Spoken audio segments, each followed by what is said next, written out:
This is Guardian Radio, your station for up-to-the-minute news, intelligent, interactive, and engaging conversation. 96.9 FM. The views and opinions of the hosts and guests are their own and do not necessarily reflect the position of the management and staff of Guardian Network. La la la la. La la la la la la la la. La la la la. Oh yeah, oh yeah, oh yeah, oh yeah, oh yeah. I represent Bahamian people. I from Nassau, Bahamas, big up Bintan, bro. Boy, I from Bintan, bro. Right between West and Augusta, where them two roads meet, they call it Wilkinson Street.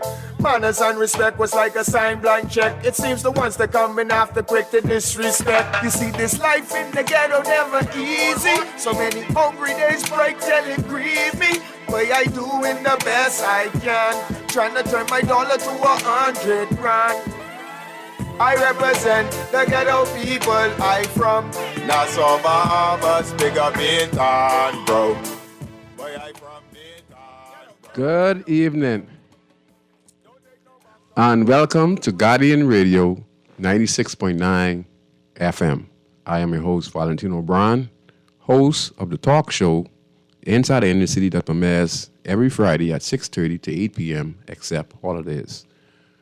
For you who sometimes like to call in, and I've heard the stories of many people who tune into the show, and they say they really don't like the call in and comment because everything that is discussed on this show, whether it's the guests that I bring who have never been on a radio show but are doing great work in the community, has a story similar to what's going on in our country as far as improvement measures. You know, every community activist, every organization that has been in the show for about 10 years, if you listen to each and every individual across the board, from Rotary to the church, to the pastors, and etc., and to the many of different organizations who have been over the show the last 10 years, you would hear similar stories, and all it is about talking about what they are doing to combat poverty and crime,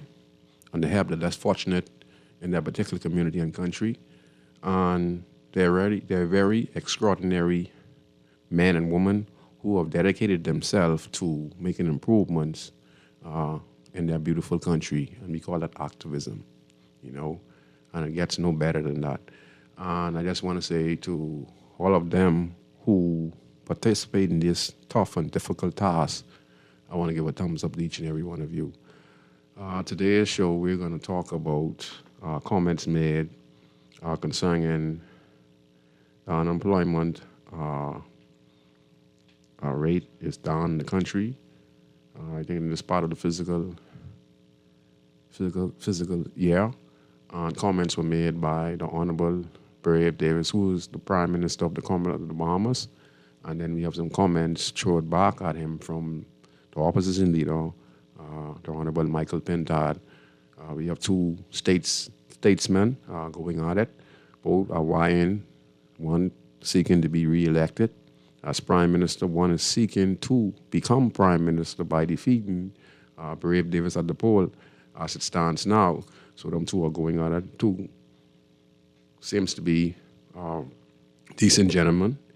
There's some problems happening in both parties, you know, but like I said, I feel that Mr. Brave Davis is doing an outstanding job, just as well as the opposition, Michael Pintard, and many of the ministers of the current government are doing a very extremely good job. But there's more that can be done if it's focused in the right direction. And one of the right direction we need to head in now is to try and get as much people empowered in this country with small businesses, get as much people employed in this country, get much people, kids, teenagers involved in trade, because, you know, trade is the future, and agriculture, fisheries, you know, and a lot of small businesses out there that a lot of us who are looking for a new mindset. And I feel that new mindset, if we want to see a greater Bahamas, we really have to create opportunities when it comes to trade, when it especially comes to the tourism industry, because with your fingers and your hands, you can actually be creative, And then we have the guests visiting our shores. We have close to 8 million this year, and we're on record pace to go 10 million. So this is a plus for us, but we have to find a way on how we can create a way and an avenue where we can get as much people involved in small business on the whole, get as much people employed as possible. And we have to train so many people in this country if we want to see a better Bahamas. So today we just want to have a comment on this particular topic where the Prime Minister of the Commonwealth of the Bahamas, he is talking about unemployment is down under his administration. And then we'd go from there, and then I'll talk about what is the solution that I think is the solution. I'll talk more about local government, because I believe that can be the solution to the country's current problem, and we're looking for a solution to take the pressure off central government and to be able to provide suitable solution that fits that community, that the community residents can change their mindset and benefit on the ideas of the community leaders and persons who are in that community, who could come up with plans and ideas for a particular corner or a particular site and make it happen. So I think that can happen through local government, and that himself can actually bring unemployment down in the country and provide more opportunities for residents in these communities. So, okay, I think it was this week or last week, I'd be busy doing so many programs, so I'd be extremely, extremely busy. I never stop working. I always involved in some type of program, or many people call me, and, so it's very difficult, but I manage it. So sometimes you see me, I'd be very, very exhausted. So let's begin.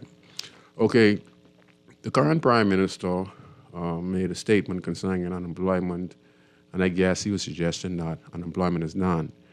Basically, from the statistics that his Department of Statistics is providing him as the Prime Minister. And I guess that's all the people who have subcontracts, who the government has have deals with companies that are doing construction work, building hotels, and people are being employed, etc. Then you have some people who are getting contract directly that are trickling down. So I guess they use the statistics of that, and they analyze it, and they present it to the Prime Minister. Now,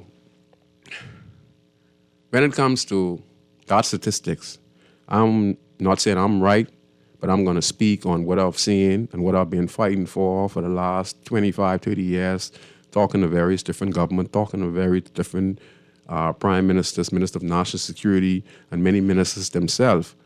I always was fighting for an opportunity to come up with a strategic plan to find ways on how we can empower people. And over the course of the years, programs are being implemented bit by bit over the course of 25 years. And I've seen the progress, slow progress, but I've seen the progress talking to different ministers, and then it's getting passed in legislation and then passed in Parliament. I've seen happen with Lady Cheryl Wilson, wife of Sir Wilson. And we did an extensive work together on some of the ideas we came up with, second chance and widen opportunities with small businesses, etc., was presented at that particular women's branch of the Progressive Liberal Party, and then eventually was passed on to Parliament, and then Dr. Bernard tabled it in Parliament, and then eventually was passed. And that's something that is passed now that many people are benefiting on, but we have to get strong on that. Okay, so yeah. So the statistics that the Prime Minister gets from his government survey department, he's using government survey department. And after he said that, the Prime Minister is right with the statistics. Government statistics, he's right. Based on the opportunities they've provided in employment that they've been providing for the last 2.5 years. So I don't know, that could dictate and deduct from the current unemployment percentage in the country. So I guess that was able to bring it down.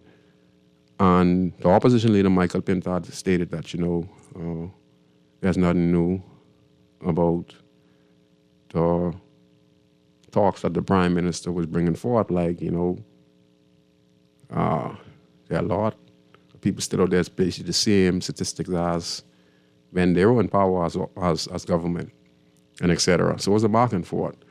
And I want to say to both gentlemen, as far as the Prime Minister's statistics that he received from his analysts and from different statistic departments when it comes to the unemployment, they're right. But we also must remember this. These statistics that you're talking about doesn't include the 250,000 or 500,000 Bahamian people who reside in this inner city community. Just as well as, the last general election was the lowest voters turnout and lowest voters registry in the history of the country. People say it was because of the COVID-19. No, people just wasn't into it whatsoever. People just was fed up, and they just say whatever the situation, the other Bahamian people is going to make up for the slack, because they know that that particular election was going to be won by this current government based on the stress and strain that was put on the Bahamian people. Okay, and I ran off course just now. But anyway, when we take a look at it, how was the lowest voters registry turnout in the history of the country? It was reported 150 or 160,000 Bahamian people registered to vote. And then they said that out of that, some 150,000 people didn't even register to vote. And then you had some who was not even interested to even get interested in the election at all, like they didn't care.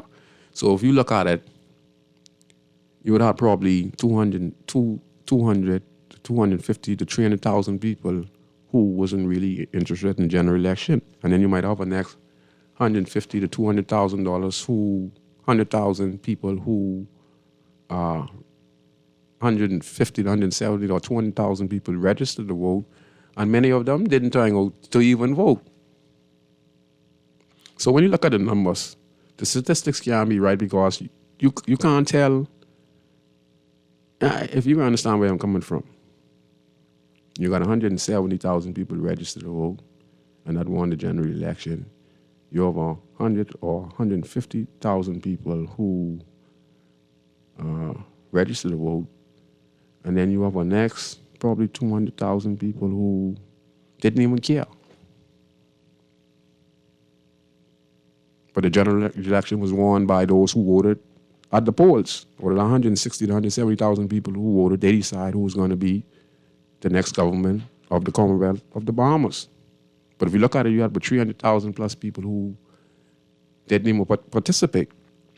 So when you're doing statistics, right, when it comes to overall statistic for the country, the government can't give an estimate, because they don't go door to door to find out who's working in each and every one of these houses. Because if you go door to door to each and every one of these houses, you might be lucky to find one person working in these houses, door to door. So like I said, the Prime Minister's statistics, what he get from his statistics, personnel, it's right, because that's the government part of it. But overall, no, because if you go door to door in this country today, there are many people who aren't working in this country today, door to door. Like I said, you might find one person in a single home working. Or if you have a house where there's a 3-bedroom, you might find one person or two person working, but at least 10 people in the house. And then some places you go, there's no one working at all. Some guys are just hustling on the streets and bringing in a couple of dollars, and then you have girls who are doing their thing like hair braiding, and then some girls, do the exclaim to bring some funds in the house. Then you have some girls who mom left them in the house. They under 20, they have no guidance, no spiritual guidance, and they're left in these houses, and they doing what they're doing, and they're cursing in front of the children and all this stuff. You understand? So they are unemployed also. So I'm not knocking on the Prime Minister, but I'm saying there's no way in the Bahamas where unemployment can be down. That's the government statistics. Mr. Prime Minister, I know that you're a very decent man. You're doing the best that you can to help steer the country in the right direction. You have a lot of great investors invest in the government this year in the billions. Probably it would add up to $1 trillion in this 5-year, 10-year under the Davis administration. There has been major investment, airports, hospitals, but when you're talking about employment and that it's done, that's ridiculous, sir. Because deep down in your heart, sir, if you ride through these communities, you'd see people sitting on, looking for something to do, looking for some type of work. You see some guys working on an old car. You see some guys playing dominoes on the side of the road. You see people walking up and down on the road, looking for something to do. There's no money flowing through the inner city communities. So it's just hustle. So to say unemployment is down in the country is absurd. From my point of view, who still resides in these communities, and every day I see people walk the streets every day looking for work, but can't find a work. If unemployment is down, show me all the businesses in these communities that people are making a good living off in these communities. Name some business. The only kind of business people really working on right now in the inner city communities like Bamboo Shack, Super Value. I don't want to be disrespectful to Super Value, but they provide an opportunity by giving people the opportunity to have a job. The staff might be underpaid, but it might be, I can't say, because it provides an opportunity.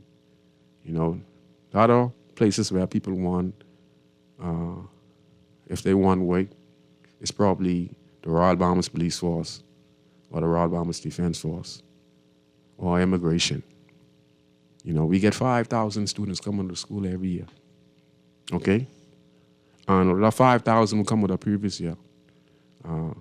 About 1,000 or 2,000 might be able to get in government, might be able to get a job to a company in the Bahamas, with a job paying over $500 a week.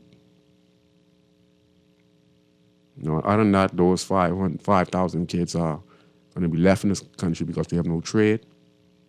And the inner city community cannot provide no employment because the community themselves is run down and don't have the infrastructure to provide opportunities in these inner city communities unless people come up with creative ways to say, let's turn that into something.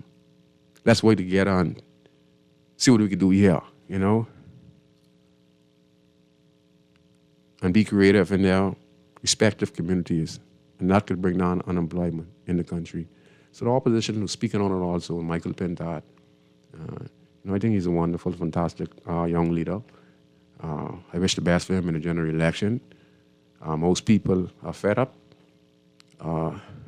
with politics, but, we have no choice but to vote, regardless of how we feel, It's a back and forth, but, we make slow progress over the years. We might want faster progress, but I guess that until we wake up and understand what we really need to do, and that's help one another and build one another and teach one another and love one another, because in this country, we, especially the males, the males are losing the battle, in this country. Females have 20 times more opportunities than the male in this country to find work, And men are on the decline because we are providers. We like to work. We like to own business. But when we have our government, getting us $50 million investment here, getting us $500 million here, getting us $100 million here, getting us 100 million from the United States of America to help build up the Caribbean again. All this investment, But when we look at our small country, which is the capital of this part of the world, okay? We are one of the richest Caribbean in the world, but we're also one of the most expensive places to live in the world, okay? We make minimum wage, I think it's $2.50, $2.60 now, from 9 to 5, okay? And when we look at what is being sent to social service based on the budget to deal with the at-risk families, the system, we're just losing, So for me to the Prime Minister, unemployment is still yes, so. You're doing a fantastic job of helping empower those you can empower. We're not expecting you, and I'm not expecting you to be able to help the whole country. But I know that if persons out there who have creative ideas and they have access to a Prime Minister or a leader of the opposition who would listen and say, you know what, let's see what would happen if we try this. We need leaders who are going to try something new. It's not something new. It's an idea out there that can, and a solution that could change the concept of how we can be empowered in these communities. And I feel that unless we have leaders who are ready to take that leap of faith and invest in persons in the community and the country, okay, and listen. And a prime example of that is my good friend from Rise Bahamas, Neil Burrows, and an excellent team of staff. I admire Neil Burrows. The reason why is because she look at child abuse, she look at women's rights, equality, and etc. Now, we may not agree on everything that she speaks on, but the many things that she speaks on and our organization and the team speaks on is things that really affect us and can be very beneficial to us. I think, if I'm correct, I don't know if it's on Morning Blend with Dwight Schrone. And let me say this about the general manager, Dwight Schrone. He all about on this Morning Blend, right, playing slick. Like he ain't know nothing but local government. Y'all listen to me, people. I just listen to him, and I just laugh at him. He's so slick, like he ain't know nothing. Dwight Schrone was sitting in on a discussion with the institution of local government at the government agency for over a year. But every time I listen to him, he plays like he knows nothing. And he just let people like Neil Burrows or myself talk about the suggestion and ideas. But Dwight Schrone of Guardian Radio gave a lot of great ideas on solutions when it comes to the introduction of local government. So he's right there from the inception. Even though Renard Henfield was the chair, Dwight was also holding a lot of weight there too. So I just wanted to let you all know that he was there from the inception too, and he made some good recommendation that was right down on the paper. And Neil Burrows and the organization, Ride Bahamas, it's an extraordinary organization. And I think that if we listen and follow Neil Burrows on the idea of the introduction of local government, I think we don't understand the impact it can have on us. Now, if we take out the corruption of the local government, right? Because it sounds good. Listen to me, people. It sounds good, okay? But there's problems you're going to run into. You understand? But the way how it's put together, and if we have the right set of people who are interested on saying, hey, look at the change we can make for the inner city community. We could have the garbage collection collected on time. We could have speed bumps where there needs to be speed bumps. Okay? We can make recommendations on abandoned houses in the community that have not been kept. Okay? Because we have a team survey in the community. And it has to be a bi-partnership where there is a government, but the local government is here for the people to make the necessary, let me see how I'm going to put this, to make sure the necessary equipment is there for these inner city communities. You know, we have garbage that has been building up for 2 weeks. The garbage truck just come back around from over 2 weeks. Okay? So I'm going to take this call and I'm going to explain more about Rise Bahamas and what local government can do to assist with unemployment and take this country in the right direction by having people who live in these communities, who have some ideas and needs help, and we could provide it for them by helping local government. Okay, go ahead, caller. You're on Inside Inner City. Hey, good afternoon, Scrooge. Good afternoon to you too, sir. Yes. Yeah, Scroogey. Every day what I hear you talking about today, right, Scroogey, right, is true and it does exist, right? But I believe we Bahamians have reached to the time in the Bahamas life, right, that we have to move away from the attitude what kept us in this position we in as a people, right? There's absolutely no way, in my opinion, sir, that we could keep beating a dead horse until wanted to get up and go. Go ahead, caller. Go ahead, caller. Listen then. You know, because at the end of the day, right? Yes, sir. The PLP and the FNM, right, has proven over the last 49 and almost 50 years, right, yes, that sir. they are not interested in changing the Bahamas for the better of the citizens. We can agree on that. Right? Because why? If they were interested, right, Go ahead, sir. then we would have seen more sustainable and more projects being in place that will benefit generation and not just a few people every 5 years. Go ahead, Right? sir. Yes, sir. Because we can grow a nation if we only looking for a 5-year period, Go ahead, sir.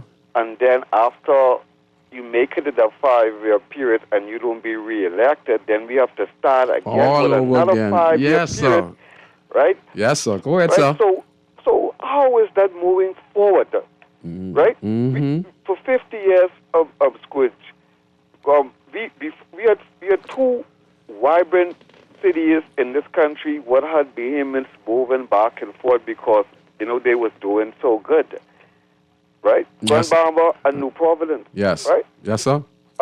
But today, 50 years later, all we have to show, right? It's abandoned houses. It's abandoned buildings, Lands. abandoned houses, the streets in peril, shanty towns all over the country. There's no progression. It's the same, and then we have leaders who believe that we are interested in the same old rhetoric every 5 years.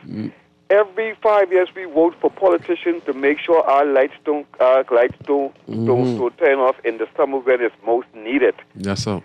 Right? But what they do, they continue us down the same trend of buying fuel that they know can break down. And the soonest when the summer months reach, there's a problem. We living in the sun, at the land Load of shedding. sun. You're talking about the load shedding.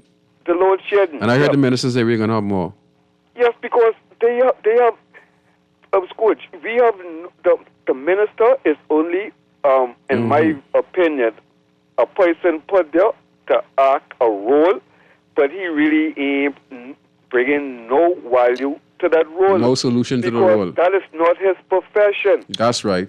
I understand. Right? So how he could bring any value to that role if that is not his profession? He don't know if somebody is telling him the truth. He has to believe and take a chance that they are. You're right. And if they aren't telling the truth, then the whole country suffer. That's all. Right? You're so right. I believe, right, we need to move in a direction where the Bahamian people could be empowered, because jobs it's not no empowerment. No. Because at the end of the day, you waken from pillar to post For 260? for 260 and one and your light bill is and your light bill and your rent is $100 on your light bill going up every month. Right? Yes, sir. But we need to get rid of these antiquated politicians who only could keep us going around and around and around we go. Where do we end up? Oh, well. Nobody knows. We don't need that type of governance no more. We need a governance which can tell us where we're going, and then draw the map for us to get there, and then we can see moves being made to get there. Yes, sir. Just again, right on this, Scrooge. Go ahead, man. Islands, right? Yes, sir. Scrooge. We have islands that are connectable, right? Just by a bridge. Yeah, they say right? Yes, sir. They're connectable. They're talking about building bridges. Yes, right? Nothing There's happened. no island in this country was being connected to each other. Yeah, you're right. Right? Because if Freeport is connected to Abaco, then the economic value of Freeport and Abaco becomes even more stronger. Yeah, it combines. It's like trading. You know, we get a shorter road. It is more stronger. If the Long Island is connected to Exuma, then the economic value of those islands becomes even greater. Yes. I understand. Yes. Right? But we don't have no vision. If we listen to our politicians, my brother, you could take a tape of your archives and play it, the same things they said, 50 and the years only ago. thing will be different is the date. Yeah, I agree. That's the only thing will be different. I'm sorry, the date and the person who may be saying the sad situation. Yeah, you're trying to say everything will be the same. Yeah, you're right. Right. So I don't know why people. I have to say this too. I don't know why the media, right, is refusing to acknowledge a gentleman in the name of Lincoln being with bringing all types of things to the table, right? And they are running around, skirting around, because why? The PLP and the FLM really don't want this man to gather no type of following from the local media, right? So, but to their demise, the people are still getting the information, and this is why you find these people talking about the things what this man was talking about, and they are now being forced to talk about it, right? Because the Bahamian people, they cannot walk to these people them door to door ask, because the people them mind have already changed from that old type situation with jobs, and this is why Bahamian people ain't looking for no jobs. That's why they could say those things. Bahamian people aren't looking for jobs because they realize I can make a hustle and sit and have more free time rather than being committed to a job for X amount of hours every day and still being able to take care of myself. That is no interest to people. Did a good job, man. Yeah, man. You know? So I will hope that the Bahamas, they are waking up, and I hope that more Bahamians wake up and realize that what we do, is what action we take to make the Bahamas, could make the Bahamas a better place. stop relying on our leaders with demonstrating to us that they don't have no vision for us. Thank They you have very much. no vision. We are all Attorney General uttering these things, right? Talking about how they trying to get this sums of money from the U.S. from the Port Authority, right? And Freeport. In Freeport, right? From a couple of years ago. Eh? But no, they talking. But for the entire the Port Authority is the reason why, in my view, why Freeport, Grand Bahama is a failed place, right? Because those people ain't there to establish no city. Those people are there to make money from our raggedite and our sand and our rock. And the port of entry, yeah. That's why they're there, because those companies that owned by those white people in the part of the Port Authority inside of Freeport, these people making billions of dollars a year. They don't have no time to be worrying with no couple black Negroes, and no, that ain't on their run. And they've shown us that. And I think, and it goes deeper than that too, and what we must remember that contracts were signed from back in the 70s that are still outstanding, and it's hard to squash contracts, There's past leaders who signed these documents on.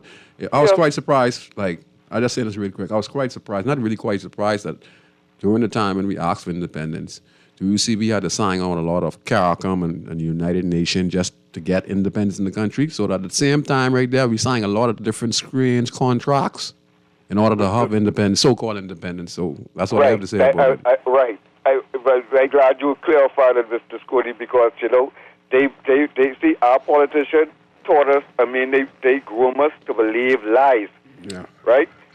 We have educated people or so-called educated people with degrees out there spewing lies that the Bahamas is an independent nation, when in fact the Bahamas only got self-governance. That's what you call it. It's called local government. That's local government. And that is local government. Governing ourselves. And we are still our detriment. Yes. I keep telling people the Bahamas is a corporation. I tell people look up Canada, look up the United States of America.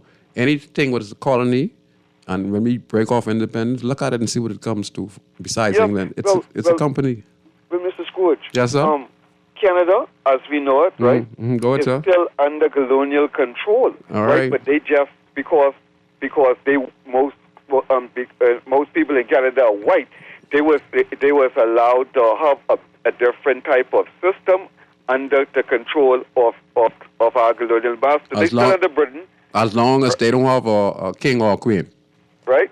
But the Bahamas, right, we need to break away and tell our children the truth, right, that we are not an independent nation, because you cannot be an independent nation system. When a next foreign nation is the head of your state. Yep. And that is the king. The king is the head of the state of the Commonwealth of the Bahamas. Am I right, or am I a stupid person? And you are definitely right, and that is the reason why we can never say we are independent. See, listen to this, and that's the irony about it. People would say we're an independent country, right? When you see the swearing where we give our allegiance to the king, and we still saying we're independent nation, and then when we won these awards, we get these awards from Britain. How in the world we could be? How? I mean, how? Listen. The truth is a serious. But listen, people believe lies. All the facts, the guy just got sworn in. Yeah. And then, if you could get a whole nation, if you could deceive a whole nation to believe that, and the truth right there, and people still don't believe the truth. No. Because Grammy them did say this be independent, and Mummy did say be independent. But you still, so be independent. So if we're independent, right? Let me just go on this real quick. So if we're independent, why the Governor General have to swear in the Prime Minister, an incoming Prime Minister, the Deputy Prime Minister, all the ministers, all the senators, and listen what they swear to. In the name of Her Majesty the King, His heirs, and its successor. And that's the first law we swear on. We don't swear on the Bahamian people. Now, listen now, the second one, that's why we around there trying to worry about these rape allegations. Now, I'm not saying that the MP is guilty of rape, but we all know that when a Bahamian, a regular Bahamian, I'm a taxpayer, so I'm not a civil servant. Police are civil servant. The parliamentarian is civil servant. They're untouchable. The only person who could be a parliamentarian in this country, whether it's on the opposition or government, is the honorable prime minister of the country at that particular time.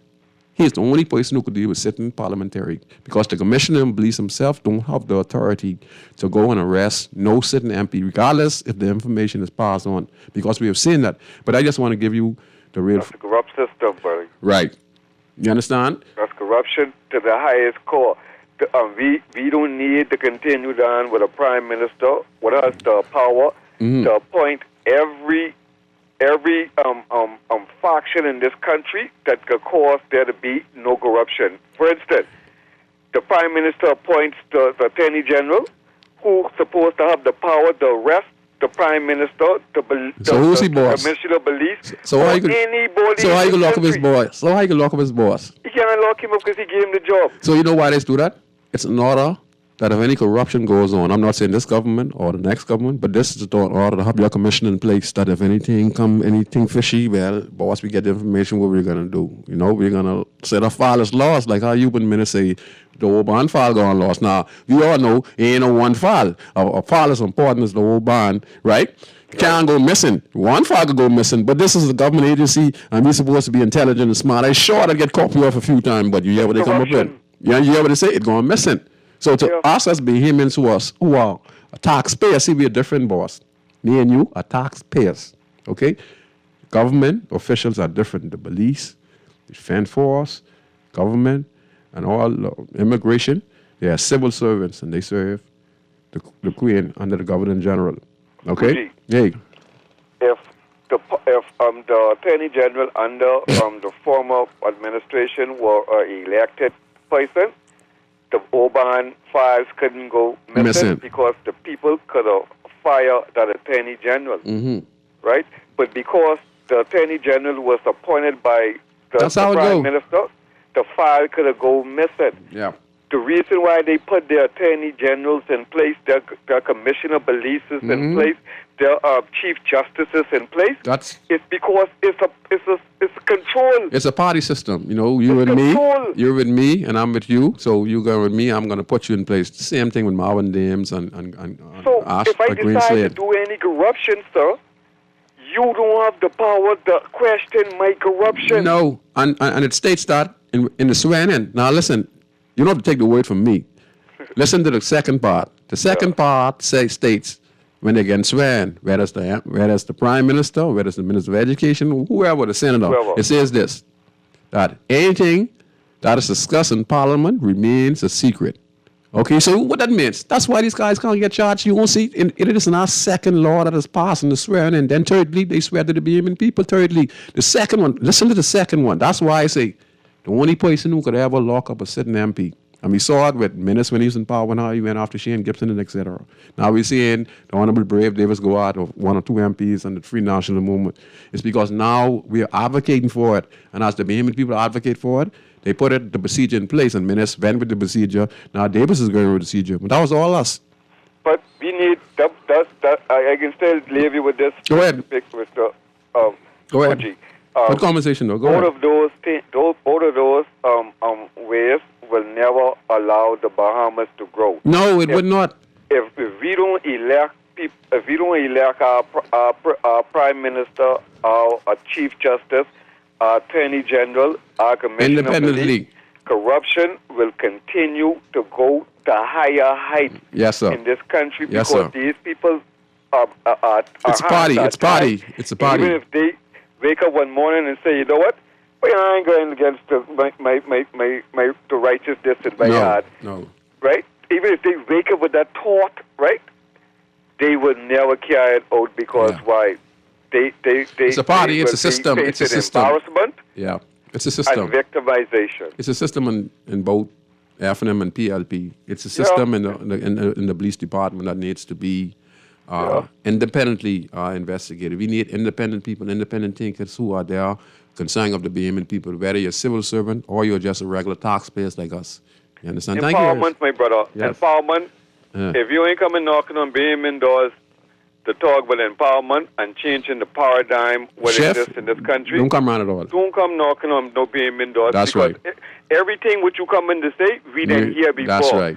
And we didn't know ain't nothing can happen. Yes. So if you ain't coming with empowerment, real empowerment for Bahamian people, buddy, 50 years is here, and we can't do 50 more years of deception, corruption. No, we can't take it. And manipulation, right? We can't do no more of that. Thank you very much, man. You have a nice day, babe. Your show always is great. I look forward for it every Friday. Man, thanks a lot, man. I appreciate it, man. You had a wonderful conversation tonight, knock a lot of points that, Appreciate you, my brother. Yeah, man. Appreciate you too. Yeah, thank you very much. And I like to have a conversation with Bahamian people, who understand what's going on, the dynamics in the community, and speak about it, because that's what the show all about. And that's it. The system. We need an independent body of police officers who are dedicated to uphold the law and what's right is right. And you need an independent body that are beyond the police force, who are police officers, but who are dedicated. They have no friends, they have friends, but they have no colleagues. They're not affiliated with no particular organization. They're just there to do their job. If the police is accused of doing a shooting incident, they'll do their best to properly investigate it, to make sure that the police is not lied onto by the general public, because, a lot of people in the public lies on the police also. We know the police are on a lot of screen, and we know that they also are corrupt. Some of the officers are corrupt, okay? But many of them are decent, law-abiding officers who do their job with due diligence, with integrity. But sometimes the bad, really outdo the good. You understand? So there's a lot of great police officers out there who are doing their job to the best of their abilities, and they also put their lives on the line to protect the general public. And we have to be very, very careful on how, how we describe them. Because, like I said, there are a lot of good officers out there. And yes, it is corruption for us, and we need to see where, if an officer does something wrong, like slap somebody, where other officers are present, and that person is a civilian and he's in handcuff. I want to see that the officer get a handcuff on him from his fellow officers. And that's what we want to see, because that is assault. But when an officer slaps an inmate or a pedestrian, it's not assault. But if I slap the officer, it's assault, and I could get up to a year in prison if I slap the officer. The officer could curse at me, right? And nothing happens to him. And when I respond, I curse to him, I get charged with disorderly behavior, resisting arrest, and all this stuff. So where's the balance, And then, like I say, you also have some unruly people, too, who are very disrespectful, don't have no manners, no respect. And we expect the aggressiveness from the officer if you encounter citizens like that, Because the officer will have to defend himself and get aggressive because these citizens seem to be unruly. But then you have officers who are just rude, but the system protects them. So that's what we want to see. If there's a mistake being made with a shooting incident where a police officer mistakenly, shooting probably killed somebody, and the general public know that. But the system will protect them, because that's what the system does. In order to keep the King Charles as head of the colony. That's the system. I always tell people this. You don't believe in the system. Let me show you the system gets set up then. This is how the system set up. When leading up to the general election, and the general election is called, once the general election starts, who is in charge of the country? The commissioner of police, right? And who else is in charge of the country? The governor general and the civil servants. They are in charge of the country. No prime minister is in charge of the country once elections start. The country goes in the hands of the provost marshal and the governor general. And that's the system. Then when we re-elect an incoming prime minister or a prime minister who win a second term, he becomes the executive. But he has to get sworn in by the governor general in order for him to become prime minister. He cannot become prime minister unless he takes that oath. He has to sign a contract, and this contract is signed with England. So all the people out there who say we're an independent country, explain to me how we get an independent country. We are self-governed, and we call it local government. We only inherit the system. Yeah, so let me go back to my topic before time run out. And I was talking with Neil Burrows on RISE organization and pushing for local government. And I give a shout out to General Manager Dwight Scrawn, host of the Morning Blend show. That has been very instrumental. It's very enlightening to listen to. You know, I listen to Dwight. Boy, he can laugh. Dwight, you're putting on plenty of weight. You're eating too much now. God ain't paying you too much now. So, yeah. For me, hearing about local government, you know, you're expecting it to be easy. Nothing is easy, you know. I've tried so many things and you think it's easy. I've been cleaning up the area now going on 15 years and I have the same problem, cleaning up. But guess what? Finally, find a solution. People are getting a hang of it now. Finally. You understand? So, ain't nothing easy.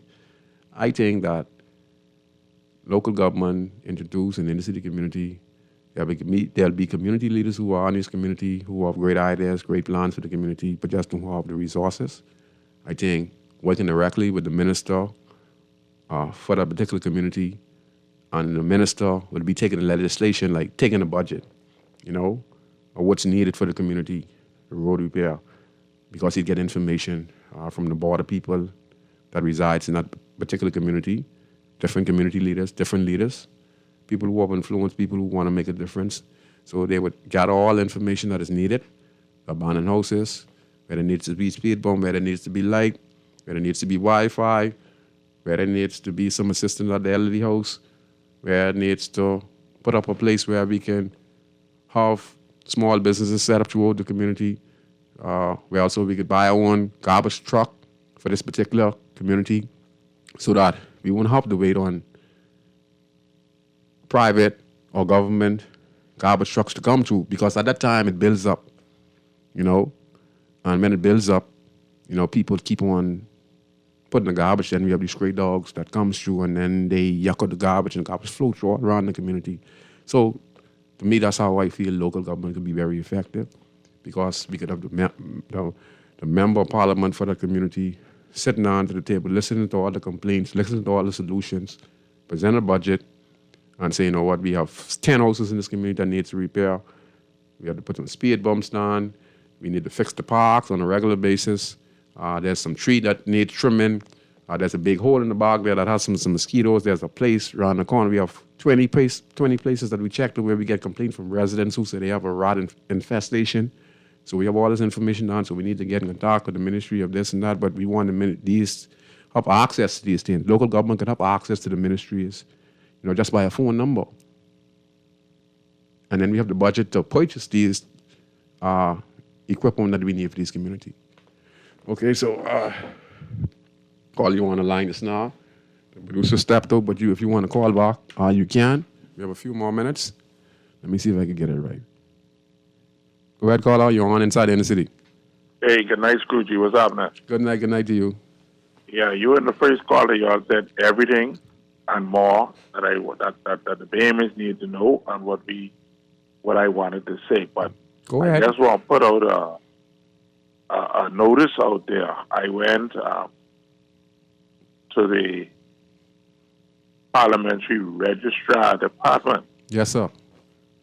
And one of my friends, they told me that the Bahamians that are eligible voters who can vote they need to start, if you ain't got nothing to do, go and start to get registered. Because she said that the Bahamian of Haitian descent are registering in droves every day. Wow. They're registering. So, they already have an underground network where they know what all of them is be doing. Mm-hmm. But the Bahamians, we sitting down and they registering in droves. So I just want to put that out there. If you ain't got nothing to do, Go get get registered your passport, go get your stuff, and go start registering. and make a difference. Thanks for taking my call, Scrooge. My pleasure, sir. Yeah, that's some good information. And you had some good information. Pay mind to it. Sometimes they say sometimes they say, the Father sends you a message. It's up to you as individuals to listen and receive the message, because, we need to get registered to vote in the country. Don't give up on your country. I know it's a back and forth, but one day the Father might bless us with a leader who, finds compassion and understands that when he holds this office, that he has a greater good to do, and that to make sure all needs are met. And we have a government that really goes all out for the Bahamian people. Because like I said, we have close to $1 trillion worth of investments in the Bahamas in the last 2.5 years. And yet we still have unemployment. And we're arguing about unemployment is down from both political parties who have held power. And the gentleman stated for the last 50 years how, we're being in a tailspin. And like I said, local government is the key because we need something sustainable. When the government comes and goes, these elected bodies will still be there and working. Prime example, me. How many different governments have been working with over the last 25 years? Sir Lyndon Pinland, the great Sir Lyndon Oscar Pinland. Work with him. The late great Dr. Bernard Nordich. I work with the Honorable Tommy Turnquist, former Minister of National Security. I even work with former Prime Minister Hubert Minnis. Didn't you see a few years ago when not Hubert Minnis, I worked with his administration. I also worked with Hubert Ingram, former Prime Minister of the Commonwealth of the Bahamas, man. He came and visited me on Hay Street Park when he said what he was going to do with the old city market. How he's going to build low-cost homes for people in the inner city community. He was going to turn the city market into a business establishment, trades, and small businesses for the inner city people because he was listening to me. But I've not stopped. I'm the same person. I was consistent. Yes, that government gone, that idea died, but I'm still working at it. I'm still here working. I'm not going to stop, and as long as I have breath in my body until I see that community that I reside in, that I can see the tourists coming in that community, and I can see 20 small businesses where we have females, males in the community who have their own small business, along with my businesses, the local bars, small tuck shops, barber shops, nail technician, coconut stands, conch salad stand, the simple stuff. And then see the horse and carriage come through Lower Street, Hay Street and Daly Street. And we're creating that a safe zone. That's what I'm doing. So I'm not sitting around waiting on government because I understand that government hands full and their main priority is bringing major investments in the country. Their priority is not the taxpayers, who we are, people? Let me explain something to y'all. Y'all don't understand who we are. And for all the smart people in the world. What is government? Let me explain to you what is government. Government is set up to tax the people, to have control over the people, to run the people affairs. That's what I'm going to say. The crown landers are asked to be in people, and you could go do this and do that. Then you see the Minister of Environment, Warren Miller, and the Minister of National Security, the Honorable Wayne Monroe, stated that it's not the Bahamian people crown land, it's the Bahamas government crown land. So when we elect them, hey, they are the Bahamian people. So when we go to the polls and we vote, right, and they become the government of the Bahamas, we entrust them to do the bidding of the Bahamian people. Always remember that. And me and you are taxpayers. to pay the civil servants from both political parties who go and do extremely great, do their 3 term. So like when we see we're paying people like the Honorable Hubert Alexander, oh shoot, I get the name right here. Former Prime Minister Hubert Alexander Ingram. Okay, he did 3 times. So it's part as his pension fund, because in order for you to have pension in the Bahamas, serving as the Prime Minister, you have to serve 2 terms. So he served 3.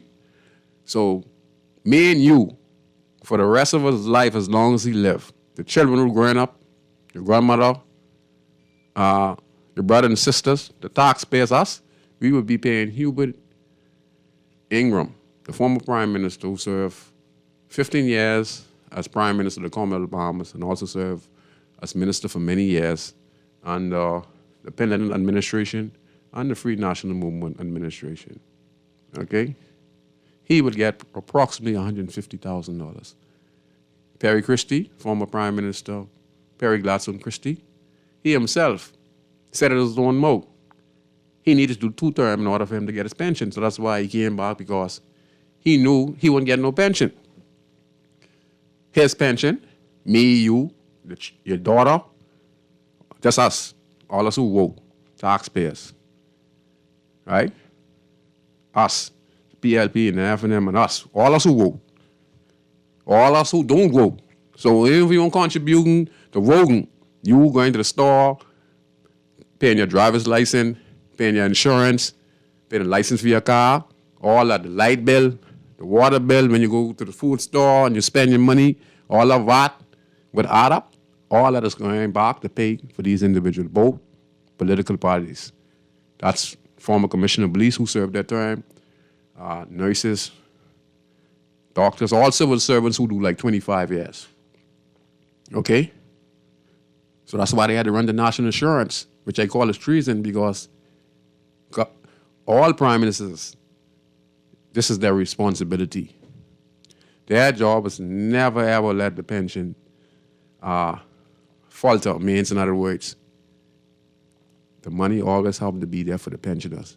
It's the prime minister's job to make sure that all former employees who have done their 25 to 30 years or 40 years in government now is entitled, whether you're on the police force, okay, whether you're a nurse who do 20, 35 years, immigration officer who do 20, 35 years, a politician who do 20, 35 years, you know, anyone who a part of central government, or we call them essential workers, okay?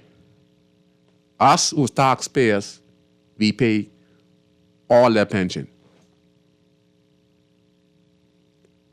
Okay? So that's why y'all see taxes. That's how government work. That's why I get to learn. See, I study it. And I get to see this is a company. And we are the taxpayers, and our brothers and sisters who are in the uniform, work in central government, the police department, government, et cetera, et cetera, et cetera, et cetera. There's essential workers who work for the Bahamas government and who work for the Governor General, who in turn work for King Charles. So that's why Christ said, give unto Caesar what is due unto Caesar. And that's how the system runs.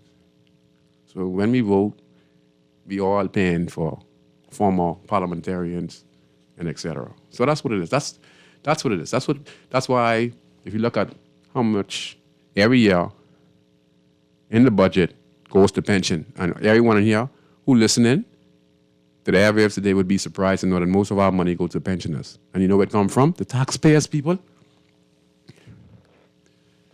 So that's why when I talk about the second swearing in, where we see the minister from Abaco is being accused of a rape allegation, and then we see where the complainant went public and stated that, you know, it seems to be a double face here where, you know, I'm important or incident, and we're seeing where The commission saying it's being passed through the DDP, and they've yet to decide if the MP is going to be persecuted.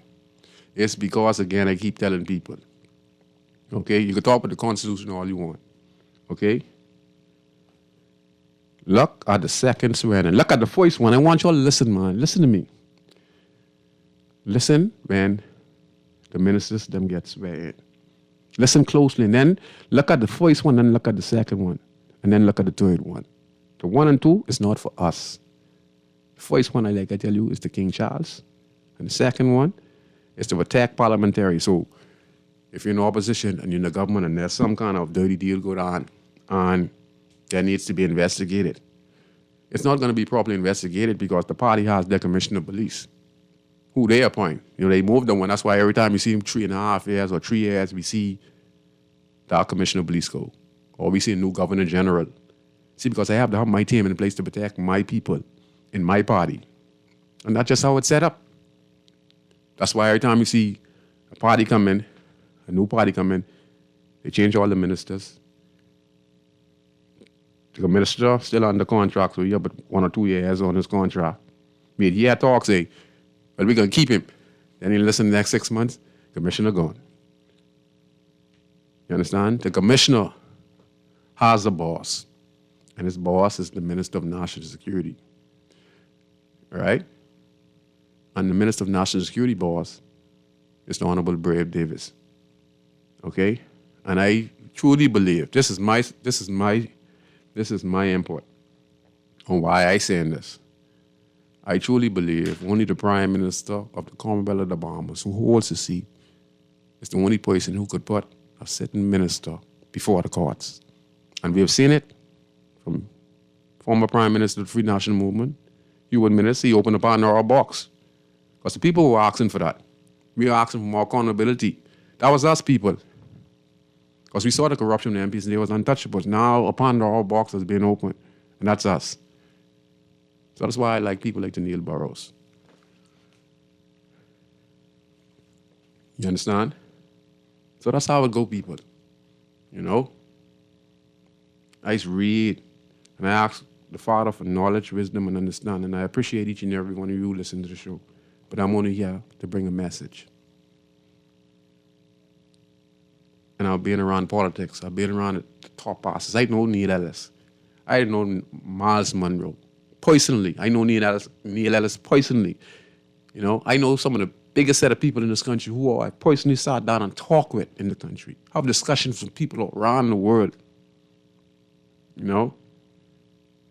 tell you, I had the occasion to actually buck Michael Jackson and talk to the guy by Cody's.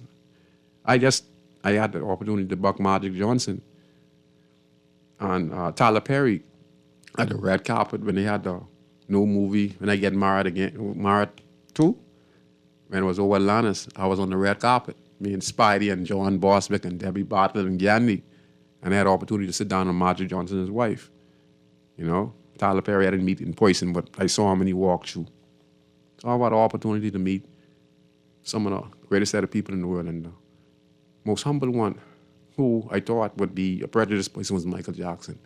And I've never seen a personality like that. I hugged him in front of Cody's. All right? My friend Terry, still living to this day, who bought me a pair of corner wires, which cost $170-something, and he bought me half a case of beer, because that's what I bet when I told him I just met Michael Jackson in front of Cody's, and he told me a lie, and I told him, you won't bet? And I asked Michael Jackson, I have a friend who would never believe that I saw him, because they had Cody's book right out. We even took a picture with Cody's. Cody's now deceased. But we took a picture with Michael Jackson, me and all of Cody and his whole staff, who canceled Cody's that day. They closed Cody that day, and I was loud because I met Michael Jackson. I hugged this guy. He was so short and so nice, and he allowed me to actually meet him a second time with my friend Terry Marshall. And we went inside, and he was the nicest person. And the thing is, why the Bahamas is so great. Listen to this, people. We inside Cody's, and Terry can't believe it. He can't like a real guy. And he all about Michael Jackson. He make Michael Jackson laugh. He's all about, you Michael Jackson. He hold Michael Jackson shaking, and his bodyguard was just laughing, and he had must have 20 or 30 bodyguards, and they was lying off from the door of Cody's Only me and Terry was inside, and only me and Terry, and the whole staff of Cody's was in there. And like I said, we took a picture. And listen to this. That's why I said the Bahamas is talented. He came to Cody's, and I listened to his words. I was listening. He say, he went to the girl. She was faint. So she asked the lady, good day, could you please, I heard you have some Michael Jackson CD. Could you please play a few for me? Because I hear Cody is doing the best mix in the world. He said, could you do the mix for me, please? And I read this down, and I said, wow. So when I listened to Cody's, and the lady played, Cody come upstairs, and he do the mix, like how you had, Thriller, and then he put the beat in there, you know? And this is a Bahamian. And the Baker Boy did it too. So he played the Baker Boys and Cody's thing, and then he played his music. But the music, how it was put together here in the Bahamas, he said that was the best in the world he have ever heard. He bought a whole selection of Cody's music out. Cody's, Michael Jackson. And he said that's the best mix he ever heard, because how Cody mix it and the Baker mix it, they had a Thriller, beat it, and all that, and they bring it back. You know, that was awesome. And then, you know, yeah. So it was a great experience. That was a great experience for me. And like I said, you know, I've had great experience from as a young man. I met prime ministers, I met Sir Lyndon, I met Euban Ingram, I met Barry Christie, I met some billionaires, I met Prince, I met some queens, you know. I met some of the most important set of people in the world. Hard to believe it. So yeah. It's hard to believe. All right. So when I was listening to Dwight Schrute, he had this lady on from Miami, Florida. And she was talking about a very interesting show, you know, that Dwight had on that day. And she talked about city government and how the mayor and how they make the changes from central government. And they do things that is needed in the community, provide a budget, and be able to make changes in the community. So if we could do that here in the Commonwealth of the Bahamas, the Prime Minister of the country, our brave David, say unemployment is down. And like I said, his statistics based on his survey done by his team, based on the contracts and the work that they're being able to provide for the government agencies who go there and provide opportunities. That is in government. But the wider majority of people in this country, especially in the city communities, and for it all, we have thousands. I honestly speaking, let me just say this. When I last listen to the statistics, see, that's why I don't be in the statistics, because I always tell you, they don't go door to door. So you can't tell me, say, there was, how many people would register to vote in Beantown? I think less than 20,000 or more, 20,000, right? Less than 20,000, I think 15,000, 16,000. I can't remember when the minister was on. But there are way more people than 10,000 people live in Beantown and Grandstand. That could be anywhere from 50,000, 40,000 or more people live in these communities. So it's hard to say how many people is unemployed or employed in these communities. But if you look at them with your eyes, you could see. Because everyone begging, everyone asking for $1 or $5 or something to do. So that alone, by people standing up on the street stagnated, you know, and you can look in their faces, that's why so many people are going crazy now. You see so many people on the streets going crazy now? Huh? Losing their mind because they can't handle the pressure. They don't know where to get $1 from. They don't know where to get the next meal from. They don't know where to get a roof over their head. You know? And this is the real Bahamas now, and the richest Caribbean country in the world.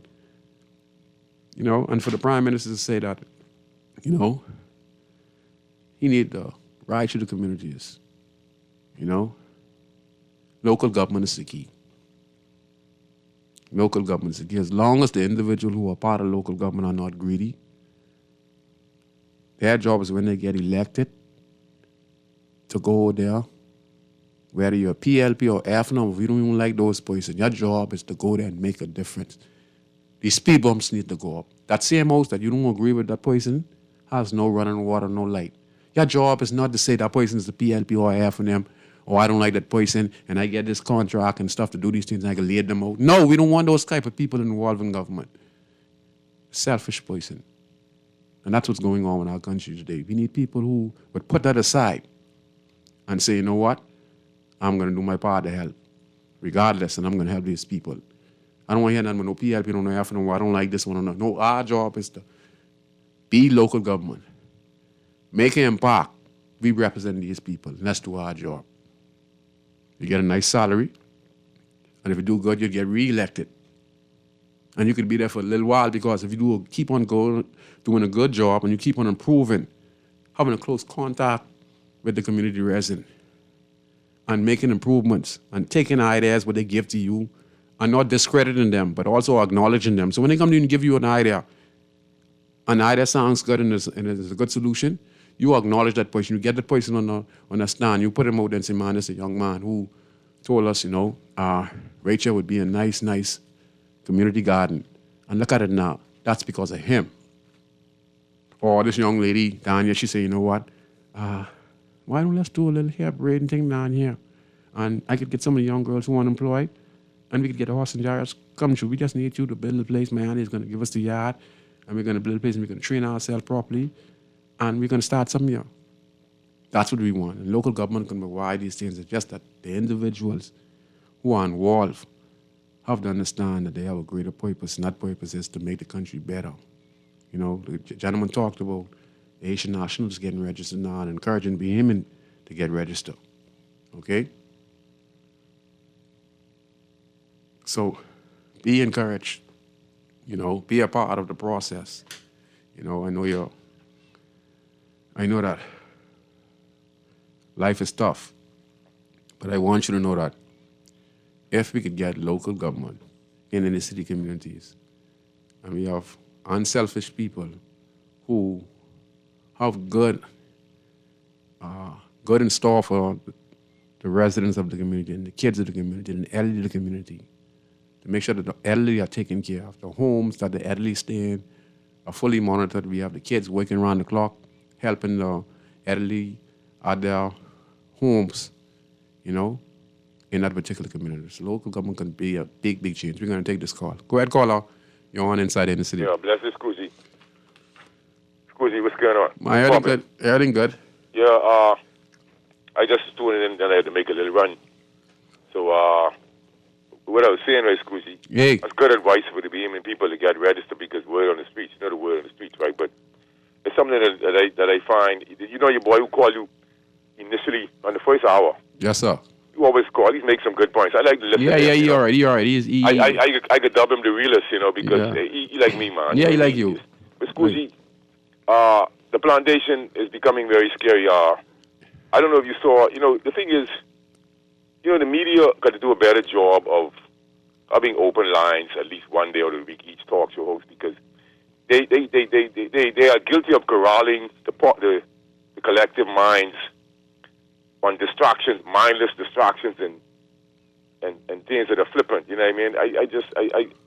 Listen to me, Scooty. What I'm saying is, I was minding my own business. Something came on the high school chat about 3 officers interdicted for robbery. Right? Police officers? Yeah, I saw that. I saw it too on my phone too.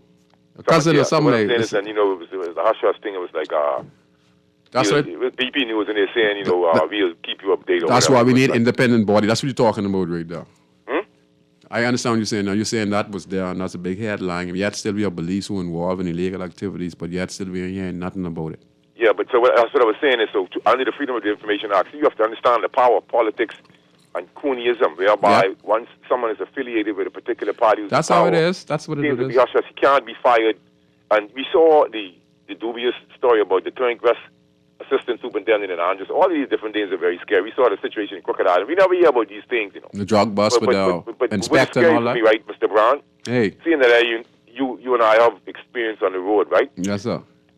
The public should demand, in the first world country like America, we'd have demanded all of the arrest records of these officers, and then we need to know if they working together in cars, when they was together, and what happened when they was together. You understand what I'm saying? Because if you have 3 officers allegedly mix up in this type of behavior, because it's always alleged, right? Yeah. What I'm saying is, how dangerous is that for me, a member of the public, paying the government to pay these people and we have these people they more like gangsters to me, and that's what I'm saying. Yeah, some exist. They exist. Some they exist.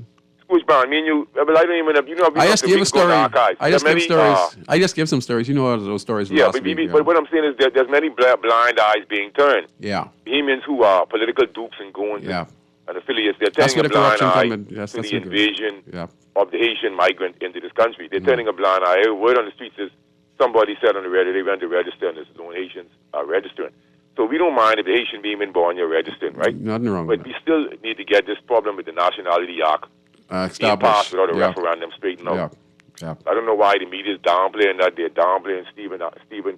They're downplaying Stephen Cleaver Duncan on the radio, and all this different real legal situation with this problem. See, they saying so. We just wallowing, and we see what measures the politicians will take to garner to a certain demographic, right? Which is be really treasonous. All right. So I mean, where are we headed? What is there for me and your children? Some of these politicians, we don't need to call nobody's name. They have lived for almost 70 years, no children, no marriage, no nothing. Just a fruitless existence. And they want me and you to believe that they really care for us. They understand something, You think they don't understand something, cuz? Let me tell you what they understand. They understand tyranny and the power. They understand power. They understand something. See, when you get in government, you get to understand certain things. And I tell you, as a company, they get to understand how government runs. Yeah, but, excuse me, I have a question. Go ahead. All of a sudden, I'm born in the 60s, right? Yes, sir. I have Asian demon friends, and we never had this problem. And all of a sudden, somebody called and asked, what if the war break up with the Haitians and the Bahamians? Why should I, as a Bahamian in my country, be asking these kind of questions or have anxiety about this particular situation? We've all been betrayed for 50 years. Nobody cares. And then the thing is, the colonial stay-in-brain politicians, they love massa so much until they love the pump and pageantry. They're wasting the taxpayers' money. The country is sinking, and they're not thinking, and they really believe that the Bahamian people can put up with this PLP and FNM paradigm, and both of them are carrying the same agenda. That's why they're willing to betray the Bahamian people for votes. Now, I have eyes to see. I live in the inner city schools. Yeah, man. You live in the inner city. You see what's going on, right? Yeah. So I don't know where these guys are, but I don't know what's going to happen, Squishy. But we got children, and so I really it sickens me. The human journey sickens me. At home and abroad. You see what's going on in France, right? Yeah. All right, but of course, the slave owners, they don't have the gonads, so what they'll do is they'll run and tell Massa something is afoot, all right? Because they still love Massa, and they think Massa love us. Have a good day, Lester. Okay, good night to you, man. And to the callers, you guys did an outstanding job here calling in tonight. And like I say, I highly have respect for senior officers on the Royal Bahamas Police Force who've been very decent to me. I also talk about the incidents. And like I said, there are good cops, so then I also show my respect to officers, because let me show you why I say I am respectful to certain officers. Because many times when I was in custody, listen, I'm a young guy being locked up over, I'm in the station, man, a couple hundred times, okay? Like I say, I've been to prison twice, but I never spent time in prison. I spent a few weeks, 2 weeks, 3 weeks on remand, because like I tell you people, not to say boast and brag, I was very smart in my criminal activities. Because I said that I'm a criminal, and I want to be free. I don't want to be criminal, living evidence and going to jail. So I was a person in my field, what I was dealing with in the gangster and selling drugs, I always protected myself. You understand? I always did that. And that's one of the reasons I never spent a long time in jail. So that's why I was able, and I was ever smart.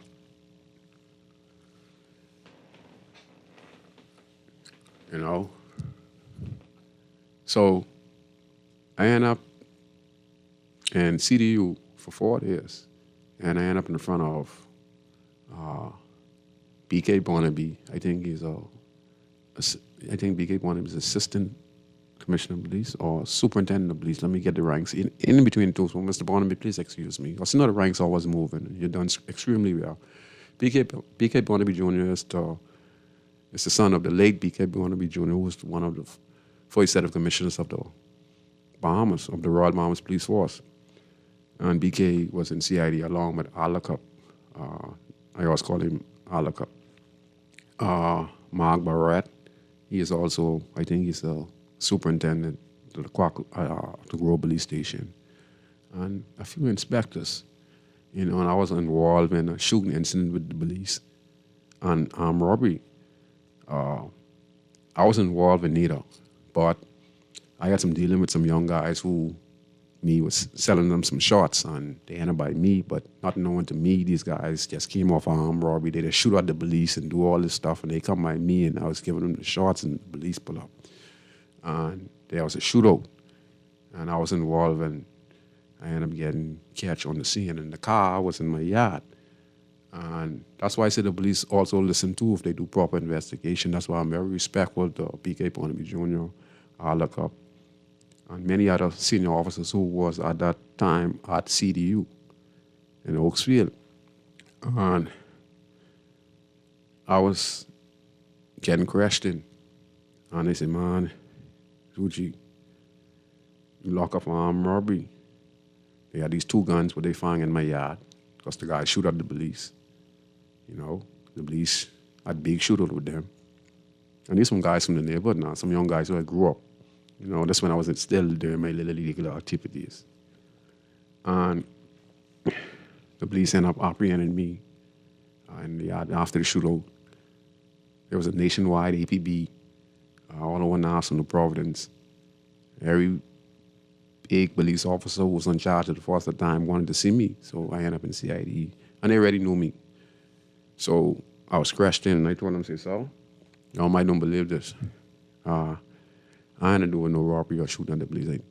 And I explained that I was selling the guys some shots. See, I was always truthful, I was always truthful to the police when I know what to say. I'd rather get locked up for selling them the shots than to get locked up for armed robbery or to snitch or to get charged with the firearm. Because neither of these were mine. I just was selling them shots, like I say. And these guys robbed up a gas station, shoot at the police on Tonic William Highway. These guys are even involved in murder. And these are hot boys. You know how it was in the streets. So all these guys used to come to me. That's why I changed my lifestyle around now. It's too positive. Changed their way of saying. So anyway, I ended up in CID. So PK Barnaby, I look up. I can't remember some of the officers, senior officers there. And they knew me. That's why I say if you be respectful. And they say, Scrooge, we charge you with armed robbery. And they had the file. PK Barnaby Jr. had the file in his hand like this. And he said, man, you're going to jail. And I said, man, hold on now, man. Mr. Barnaby. I said, look at my files from you know me, and this CID office know me. I said, you tell me I've ever been locked up for armed robbery. I said, y'all might don't believe this, but I was involved in armed robbery. I was shooting on these. I said, so I was selling some shots. So they look at me and say, and then they say I sell drugs, so. You see? And I ain't CID. So I say, I ain't a robbing nobody, I ain't no rapist. I just a gangster. If he mess with me, it's on. I don't care who he is. But other than that, I was just a natural citizen. I just was doing my legal activity, selling my drugs, and doing what I have to do to survive. But robbing people, killing people, worrying what people get, breaking in people's house, no, that wasn't my stuff. I just was a violent person. So I said, man, so y'all can charge me for armed robbery. Now I supposed to be going to jail, you know. So I said, man, PK Barnaby. And then they look at one and all, I look at them. And they know me. And they said, man, Scrooge, you don't do no armed robbery, man. You see? And I watch PK Barnaby take the file, my charge sheet, and tear it up in front of me. And they say, man, you're going home. We believe you. Because they going and question one of the guys who got caught in the scene. And he talked. And he told them everything that he needed to tell them concerning the matter. And he told them, say, I was not in the car and I had nothing to do with an armed robbery.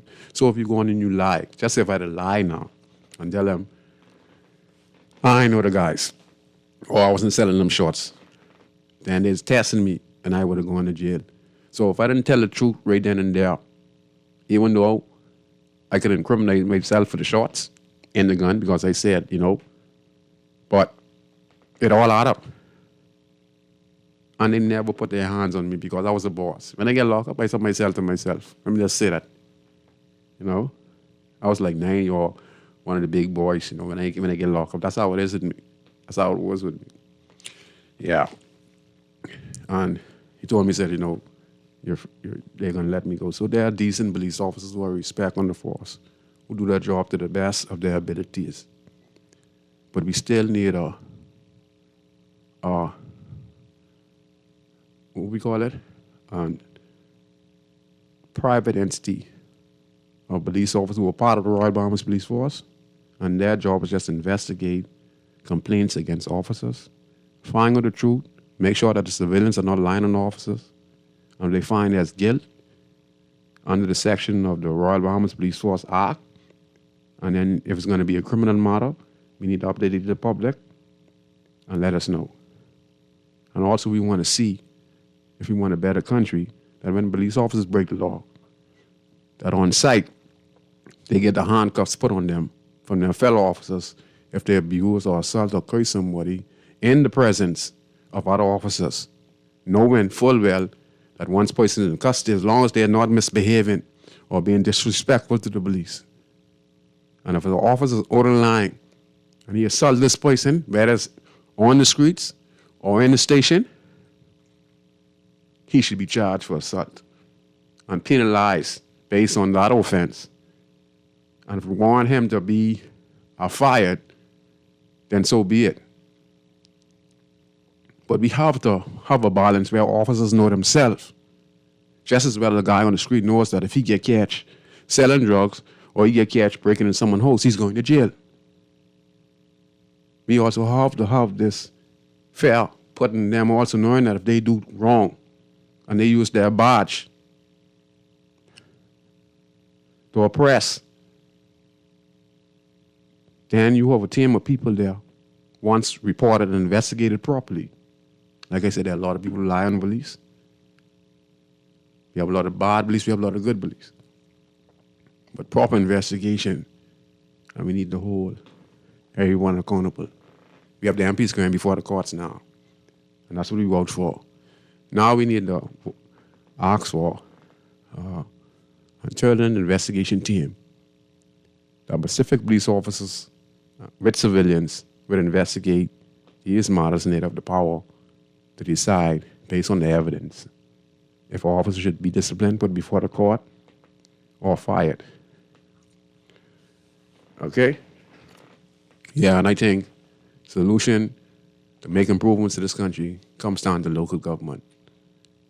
If we introduce local government to new providence, we'll be able to deal with a lot of social ills in this country.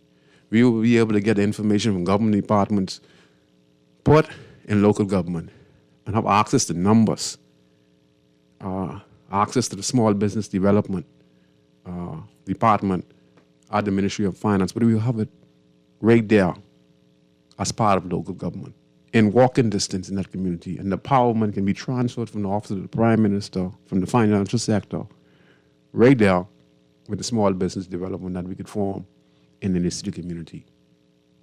Okay? So again, garbage truck comes around every 2-3 weeks. Time is in the garbage bill up. Local government, we could have our own garbage truck for that area so that we overscreen or overweight the truck. So we have that Pacific area. Every 2 days, we see the truck. It'll be properly maintained because we have a maintenance plan in place to make sure that the truck itself pays itself. And that the contractor is someone who lives in the community, who has the contract, and we all know him. And we would pay him to keep the community clean on a regular basis, paying him from the local government budget that we get, because we also want to empower people in the community. So a young guy could come up with the idea that he'd like to buy 2 trucks and he could keep Grandstand clean, and local government could hire it. Also, we might need a dumpster, and that's for that one particular area, so that we don't have no bulk waste no more. We don't have to wait around no more. We get all the numbers, we get all the tools, and we have the personnel and the company in the community. And I think that's what local government can do. So I want to commend to Neil Burrows, General Manager of Guardian, Dwight Scrawn, who plays like he don't know nothing but local government, but he himself sit down to the table and gave some great ideas. And that's one I want to give him a thumbs up, because he has done extremely great when it comes to educating the general public. I hope you enjoyed the show tonight. And I want to say this to the Prime Minister. Mr. Prime Minister, there are thousands of people out of work in this country. There are hundreds of people who are going crazy in this country. But you can make a difference. If you listen, implement local government, bring small business in the inner city community, full-fledged in the urban renewal centers and private community organization, help them with the small business and introducing local government with the churches, we'd see a big change. And that'd be the change we need. So, see you next week on Garden Radio 96.9 FM. This song, yeah, and the producer of the song is Maestro. And he's a Bahamian musician. He's been on the show a few times. And he's going to give me a new version of this, and he has some new music coming out. It just goes to show you, just like how Michael Jackson talked about Cody's and Baker Boy mixing his music. And he freaked out on how they mix his music. That's the talent of us. We need to train our kids in trades so they can be able to use their hands. So, I'm your host, Valentino O'Brien, host of the talk show Inside the Inner City that premieres every Friday at 6:38 p.m. on Garden Radio. We'll see you next week, and enjoy your night. See you next week. For no reason. Only God that I believe in, living. Watch them only passion for a season. Godless, I go weed them. I represent the ghetto people I from. Nassau, Bahamas, big up Bintan, bro. Boy, I from Bintan, bro. Don't take no back talk, no bribe or no joke. If you find fire, you definitely find smoke. Bintan, bro. Boy, I from Bintan, bro.